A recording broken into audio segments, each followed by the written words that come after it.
Bonjour, vous êtes en train d'écouter l'épisode 41 de Vivant, dans l'EHPAD d'Alexandre, avec Alexandre Gandon. Vivant, ce sont toutes les 3 semaines des conversations ordinaires mais inspirantes, singulières et rassurantes pour éveiller votre conscience. Mes invités ont accepté de partager leur histoire et avec eux, vous découvrirez que parler de la mort, c'est avant tout parler de la vie. Je suis Teddy Brodelet de tranquillité.fr. Bienvenue dans Vivant. Bonjour à tous et bonjour à toutes, j'espère que vous allez bien. Aujourd'hui, mon invité est Alexandre Gandon, aventurier et fondateur de l'entreprise dans l'EHPAD d'Alexandre. Alexandre n'a qu'une vingtaine d'années, mais pourtant il a déjà parcouru une partie du globe à pied ou à vélo et a lancé un concept innovant et vraiment surprenant à visée thérapeutique en EHPAD et en résidence de soins. Vous risquez d'être surpris et je ne vous en dis pas plus et laisse place à mon échange avec Alexandre Gandon. Bonjour Alexandre, bienvenue dans Vivant. Comment ça va ce matin ? Bonjour Teddy, ça va très bien, j'espère que toi aussi et je suis très content d'enregistrer ce podcast avec toi. C'est partagé, c'est partagé. On s'est rencontrés à un festival qui s'appelle Silver Echo qui s'est déroulé à Cannes le 13 et 14 décembre de l'année 2021. Oui. Voilà, tu pitchais ton projet comme moi dans dans la même catégorie que moi. Et on était finalistes tous les deux. Donc c'est comme ça qu'on s'est rencontrés. Et puis ça a bien matché entre nous. Et j'ai souhaité partager un épisode avec toi. Donc du coup, pour ceux qui ne te connaissent pas, Alexandre, est-ce que tu peux te présenter en 2-3 mots ? Alors je m'appelle Alexandre et cette année, j'ai créé mon projet pro. Ça s'appelle Dans l'EHPAD d'Alexandre, voyage virtuel. Et l'idée, c'est de partager ma passion de la randonnée et des voyages aux personnes à mobilité réduite. Donc, je m'adresse aussi bien à des enfants en situation de handicap que aux personnes âgées en établissement spécialisé. Et je voudrais te remercier, Teddy, et puis surtout te féliciter, puisque tu as été lauréat 2021. Et je pense que ce genre de festival a été un super moment pour rencontrer aussi des acteurs différents du médico-social, donc qui évoluent sur plein de thématiques différentes. Et voilà, mon objectif, c'est de faire bouger un peu les personnes à mobilité réduite, donc avec mes voyages virtuels. On va en parler. Comment t'en es venu à cette idée-là, à créer ce concept-là que moi je trouve vraiment génial ? Alors, merci pour l'adjectif. En fait, j'ai marché ces dernières années pour soutenir des causes solidaires. Donc, techniquement, j'ai par exemple marché de Cannes à Copenhague ou traversé les Alpes, sans tente ni duvet, je pars souvent un petit peu à l'arrache. Et durant mes voyages, je suis seul, mais vraiment, finalement pas tellement, puisque je diffuse des photos, etc. Donc sur Instagram, sur les réseaux sociaux, sur Instagram et Facebook. Et en fait, je fais aussi des collectes de fonds, par exemple pour la lutte contre le cancer chez les enfants, etc. Et puis c'est mon grand-père qui suivait clairement mes photos et qui continue à suivre, qui m'a dit, écoute, Alex, nous avec l'EHPAD, on suit, etc. Et puis il savait un petit peu que la randonnée c'était ma passion, mais que je pouvais pas en vivre techniquement. On vit pas de la rando même en étant sponsorisé. Et il m'a dit, mais tu sais, tu devrais creuser un petit peu avec les personnes à mobilité réduite dans les établissements, parce que tu fais aussi apprendre des choses sur l'écologie, sur les villes, etc. Et donc, du coup, je me suis lancé. Donc, j'ai quitté mon ancien travail d'auditeur financier pour les hôpitaux. Donc, moi, j'intervenais pour les hôpitaux en France. Donc, il y avait le CHU de Nantes, mais principalement, c'était des hôpitaux dans le sud-est, le CHU de Nice et de Corse.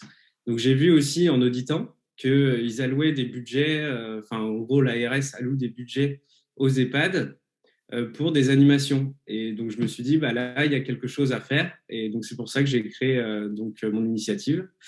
Et voilà, maintenant, désormais, quand je pars en voyage, je filme à 360 degrés, ce que je trouve intéressant visuellement. Donc, ça va être la nature, les animaux, mais ça peut être aussi les musées, les villes, l'architecture, etc. Et en gros, maintenant, j'organise un catalogue de voyages que j'ai monté. Et surtout, j'adapte en fonction des goûts et des couleurs. et des profils des personnes que je rencontre. Donc, techniquement, si je vais dans une association ou un EHPAD et que les personnes me disent, bah oui, nous, ce qui nous manque un peu, bah, c'est le bruit de la mer, parce que donc j'enregistre, donc c'est visuel, mais c'est aussi au niveau du son. Parfois, ça peut être, par exemple, les cigales. On est au bord enfin, on est dans le sud-est ici. Moi, je suis domicilié à Cannes.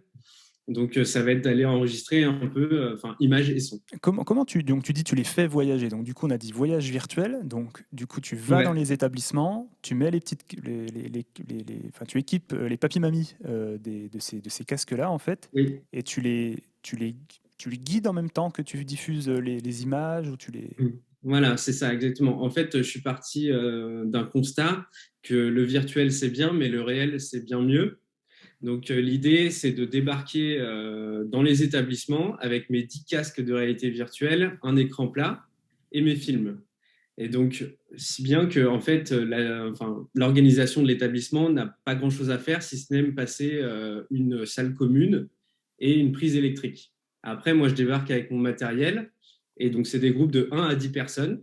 Donc, justement, pour qu'on soit comme si nous, on partait en voyage, je ne sais pas, en Égypte, on a un guide. Et bien là, c'est un peu pareil. Donc, moi, j'arrive et je sécurise l'environnement, j'installe le matériel et ensuite, donc, la séance dure 1 heure.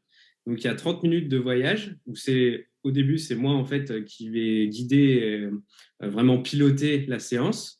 Donc, concrètement, on va partir, par exemple, dans des endroits que j'ai déjà visités et filmés. Donc, ça va être au cours de randonnées que j'ai faites ou de voyages à vélo. Donc, par exemple, dernièrement, j'ai fait un voyage de Bilbao jusqu'à Cannes, en passant par des villes espagnoles, par aussi tout le sud-ouest français, enfin les calanques de Marseille, etc. Et donc là, je dis, bon, bah voilà, si vous avez le choix entre mettre le casque ou regarder la vidéo à 360 sur un écran plat. Parce que c'est ça aussi qui est important, c'est que les personnes, parfois, elles vont avoir un peu peur de ce qui est virtuel, mais elles peuvent commencer simplement en regardant en fait une image comme à la télé. Et puis en voyant un peu les camarades, etc., elles se disent, allez, je me lance, c'est parti. Et donc, du coup, chacun a son casque. Et ensuite, donc, on fait ces voyages-là. Et après, donc, sur la deuxième partie de la séance, donc les 30 dernières minutes restantes, là, moi, je passe en mode écoute. Et en fait, c'est eux qui donc, vont me faire part de leurs sensations, de leurs émotions et de leurs souvenirs. Et aussi, surtout, de leurs envies de voyage futurs. Donc, quand je dis souvenirs, c'est important parce que je travaille avec eux la notion de voyage réminiscent. Et donc ça, c'est en contactant.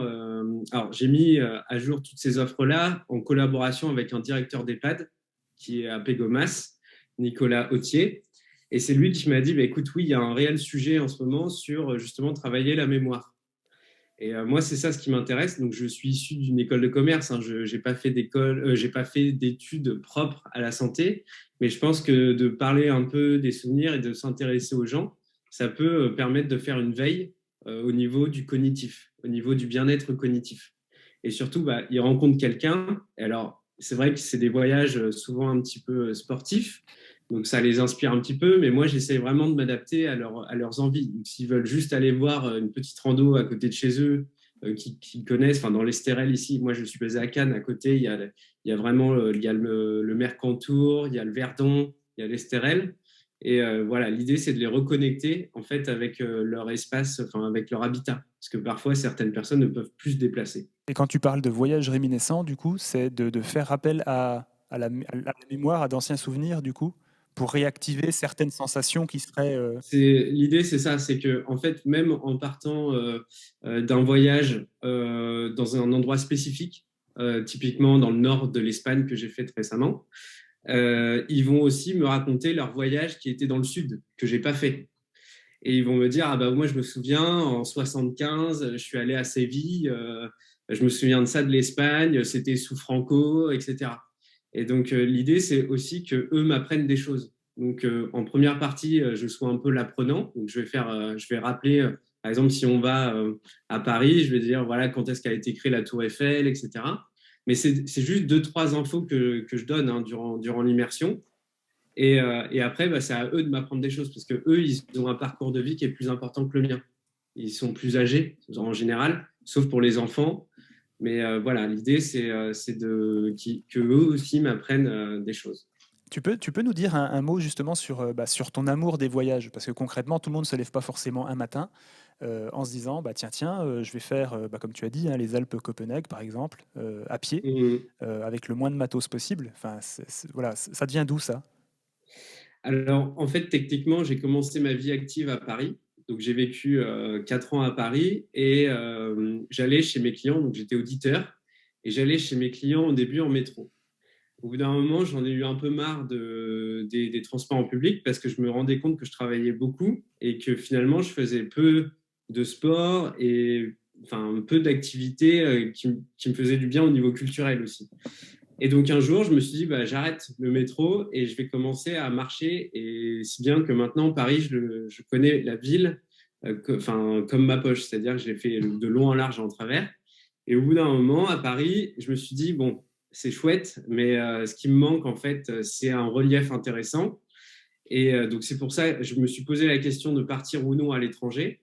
Et je me suis dit, bah non, je vais rester en France pour être proche de ma famille. Mais par contre, la région où je veux vivre, c'est le sud-est. Parce que l'ensoleillement est très important. Et donc, en termes de rando, c'est franchement top. Et puis surtout, il y a un relief qui est vraiment très intéressant. Il y a la mer et il y a la montagne. Donc, ici, techniquement, Cannes, on est à 40 km des premières stations de ski. Et donc, du coup, voilà, je suis descendu dans le sud-est. Et puis, donc, j'ai continué à marcher.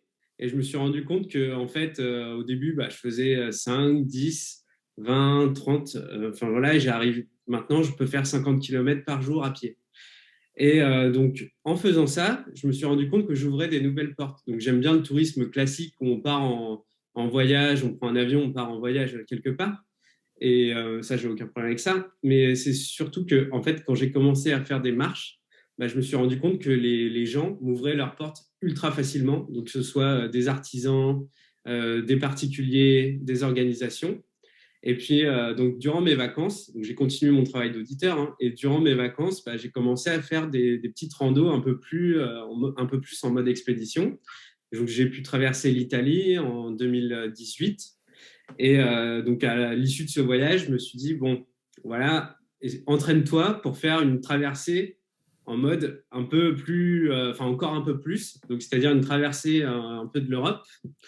Et en fait, quand j'étais petit, c'est vrai que ça, je me revois encore en train d'y penser, mais je me disais, mais est-ce que je pourrais marcher entre plusieurs pays? Est-ce que je pourrais traverser? Et donc, du coup, je me suis dit, allez, on le fait, on tente le rêve d'enfant. Et donc, c'était d'une traversée depuis la mer à une autre mer. Donc, j'ai commencé à Cannes, parce que donc il y a la mer Méditerranée. Et je me suis dit, OK, je vais faire un voyage de Cannes jusqu'à Copenhague. Sauf que, bon, bah, ça, forcément, ça prend plusieurs mois. Donc, j'ai quitté mon ancien travail donc d'auditeur. C'est bien passé. Et il a fallu expliquer ça un peu à mes parents. Parce que bah, forcément, les parents, ils m'ont dit, mais tu prends 6 mois sabbatiques. Alors, je l'ai fait en 4 mois. Hein. Mais tu prends 6 mois, c'est vachement risqué. Concrètement, on n'est pas d'accord. Et donc, du coup, mes parents m'ont dit, OK, on est d'accord pour que tu le fasses, parce que la vie de la famille est très importante dans ce genre d'expédition. On est d'accord pour que tu le fasses, mais soit tu te débrouilles pour te faire sponsoriser, soit tu trouves un contrat d'embauche à ton retour et tu le trouves dès maintenant. Donc, du coup, j'ai eu un contact avec Decathlon. Et Decathlon m'a aidé, puisqu'ils m'ont dit, OK, tu pars, tu pars en voyage, et à ton retour, on t'embauche dans notre section financière à Lille, dans leurs locaux à Lille. Donc ce voyage-là, j'ai pu le faire. Au début, j'ai commencé en disant à mes parents, oui, je vais faire Cannes, Lyon, et après on verra si ça marche. Et en fait, je suis parti avec très peu de matériel. Et j'ai eu des petites aventures, des galères, etc. Et il y a une communauté qui a commencé à me suivre. Alors, c'était mes amis au début. Et puis, au fur et à mesure, je me suis rendu compte que ça intéressait des gens qui aimaient la rando, mais aussi des gens qui portaient des projets artistiques complètement différents. Et il y a eu un espèce il y a plein de bonnes énergies qui m'ont été envoyées et aussi que j'ai pu, je pense, un peu donner. Et il y a des gens qui m'ont dit, bah, je suis content parce qu'en suivant un peu ta passion, on voit que tu es un passionné. Et parfois, c'est difficile de trouver une passion. On avance dans la vie en se disant, bon, bah voilà, j'aime un peu la guitare, j'aime un peu le foot. Et puis, en fait, au bout d'un moment, on arrête.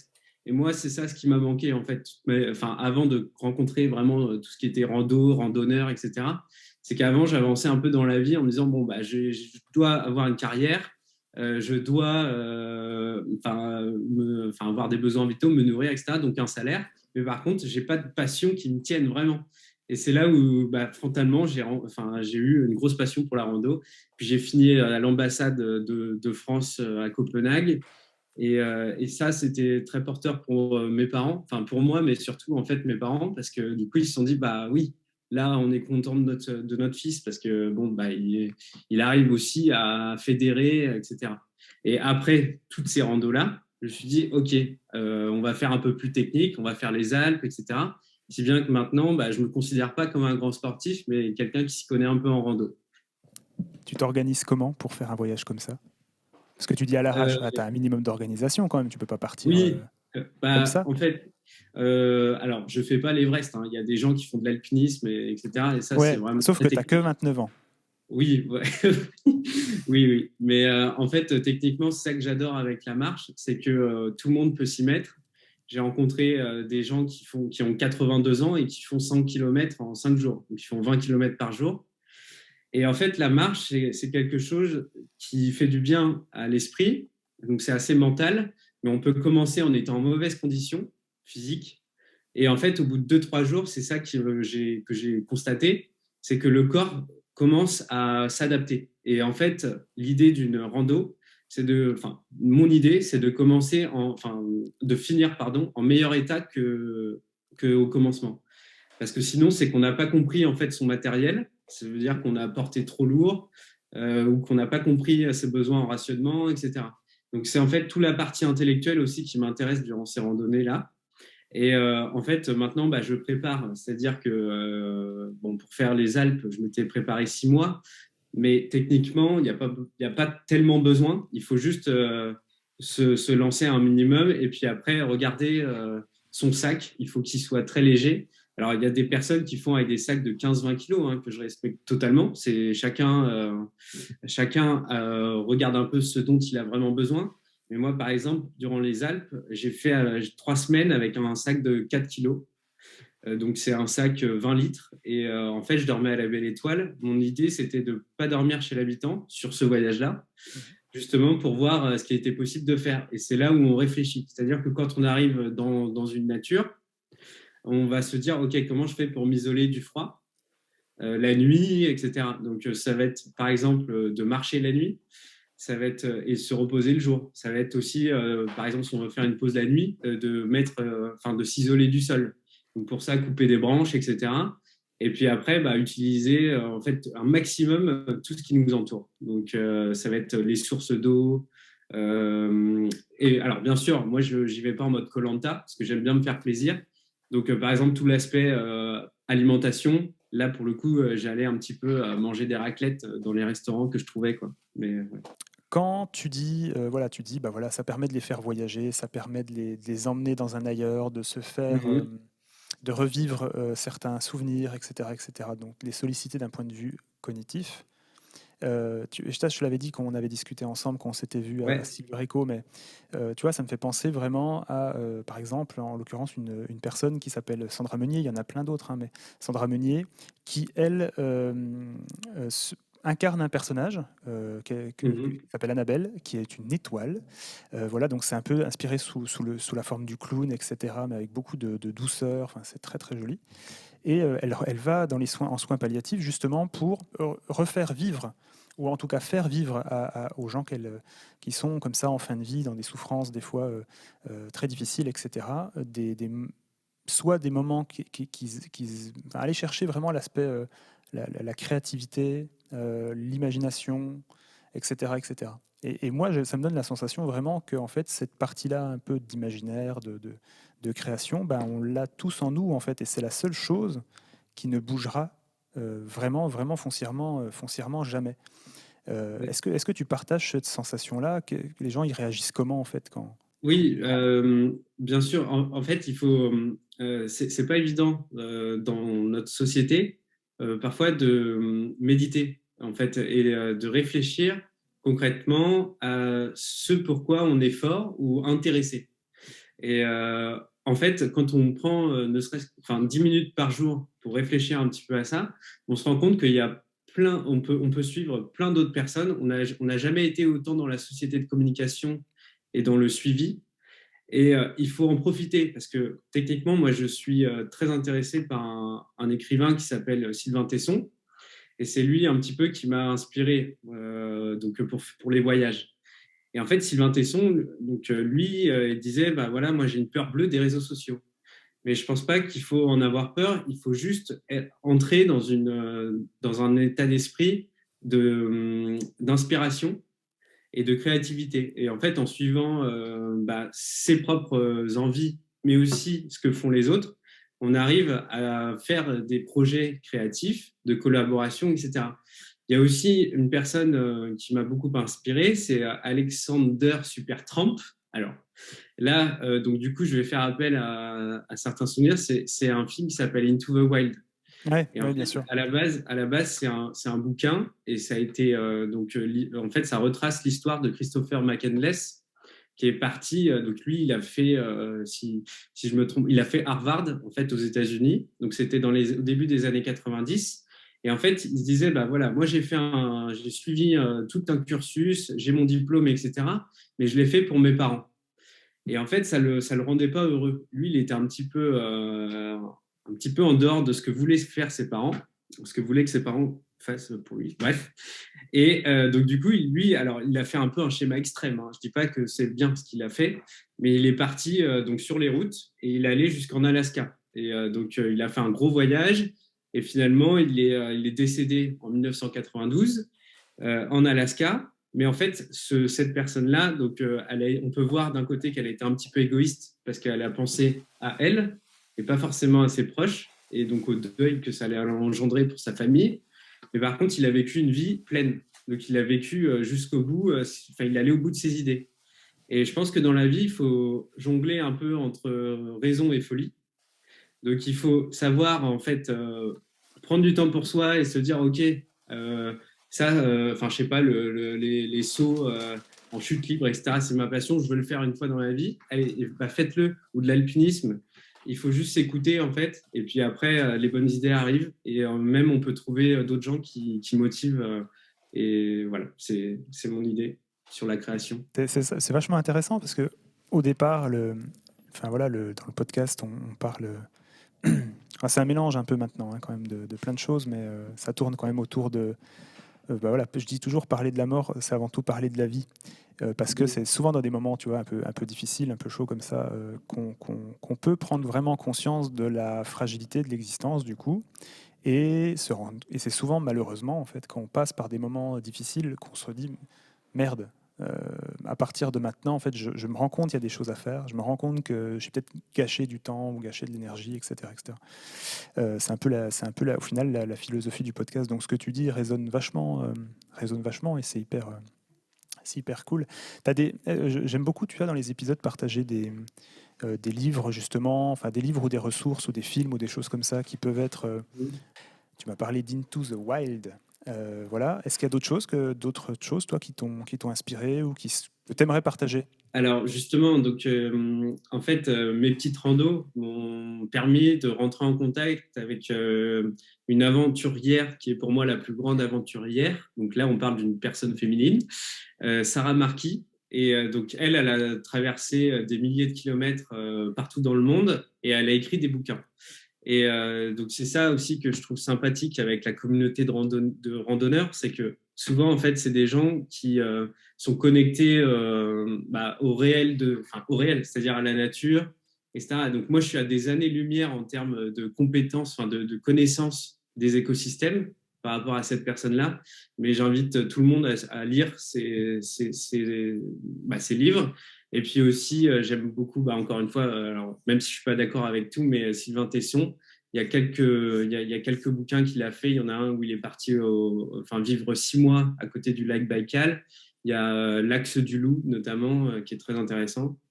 Et puis, voilà, il y a beaucoup, beaucoup de randonneurs aussi européens. On a la chance d'avoir plein de pays sur une carte qui est assez limitée. Enfin, quand on regarde les États-Unis et l'Europe, il y a un pays, on va dire, aux États-Unis, mais il y a plein de pays aussi en Europe.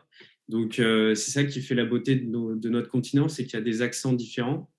Et il y a des cultures différentes, etc. Donc, et il y a aussi plein d'artistes, plein de randonneurs, etc. différents. Mais suivez Sarah Marquis et puis Sylvain Tesson. Et puis, il y a d'autres. Après, Mike Horn, j'ai un peu plus de mal avec lui. Mais voilà, lui, c'est un autre niveau, c'est extrême. Merci beaucoup Alexandre d'avoir partagé ce moment avec nous. Est-ce que tu aimerais dire quelque chose, un mot de la fin, quelque chose pour conclure? J'aimerais dire que le bonheur n'est réel que lorsqu'il est partagé. Donc quand on part en voyage, c'est bien d'être seul, mais c'est surtout très bien de le partager avec d'autres. Merci beaucoup Alexandre pour ce moment. Et puis je te dis à très bientôt. Et puis surtout, prends soin de toi. Ça marche. Salut Teddy, à bientôt. Voilà, c'est fini pour aujourd'hui. J'espère que cet épisode vous a plu. Si c'est le cas, je vous invite à laisser un avis 5 étoiles ainsi qu'un mot gentil sur vos plateformes de podcast, Apple et Spotify. Ça aide énormément Vivant à se faire connaître. Merci d'être de plus en plus nombreux et nombreuses à écouter Vivant en France, également en Europe. Donc un gros bisou à nos amis francophones.